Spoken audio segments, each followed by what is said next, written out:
have finished The One and Only Ivan. I know you guys are just as excited as I am. And today we're going to be reading something called the author's note. The author's note is all the way in the back of the book. It looks like this. It's going to be right after, it's page 320, but it's going to be right after this page, 318, 319, and then 320. There are just no page numbers at the bottom, so I want to make sure you guys can find it. So if you scroll all the way to the back of your book, we're going to go ahead and read the author's note. It's just 2 quick pages, and then you'll get on Google Classroom, and then you'll be done. All right, so let's go ahead and get started. The author's note. The One and Only Ivan is a work of fiction, but the inspiration for this imagined tale lies in a true story. Ivan, a real gorilla, lived at Zoo Atlanta, but on the way to the happy ending, he spent almost 3 decades without seeing another of his own kind.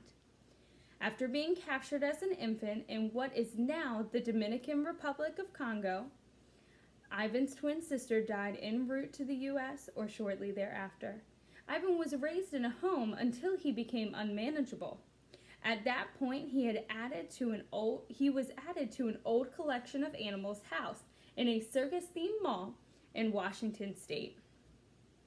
Ivan spent 27 years of his life alone in a cage. Over time, as an understanding of primate needs and behavior grew, public discomfort with Ivan's lonely state grew as well, particularly after he was featured in a National Geographic special entitled The Urban Gorilla. A public outcry followed, including heartfelt letters from children. When the mall where Ivan lived went bankrupt, he was placed in a permanent loan to Zoo Atlanta, which houses the largest group of captive western lowland gorillas in the nation. Ivan became a beloved celebrity at Zoo Atlanta, where he lived with Kenyani and other gorillas. He was known for his paintings, which were often signed by his thumbprint. Ivan and Kenyani were real gorillas, and so, by the way, was Jumbo, whose story Stella tells to Ivan and Bob.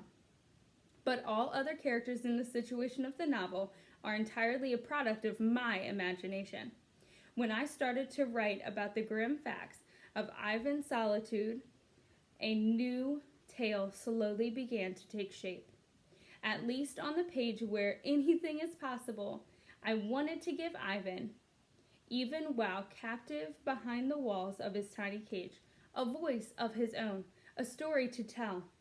I wanted to give him someone to protect, and the chance to be the mighty silverback he was always meant to be. All right, everyone. So that is it. We are officially done, The One and Only Ivan. I hope you guys loved it as much as I do. So head back into Google Classroom, do your last round of assignments. Tomorrow you have one more assignment that gives you an overview of the book, where you kind of do a book review and you tell Miss Baker exactly what you thought about The One and Only Ivan. And then you guys are done, okay?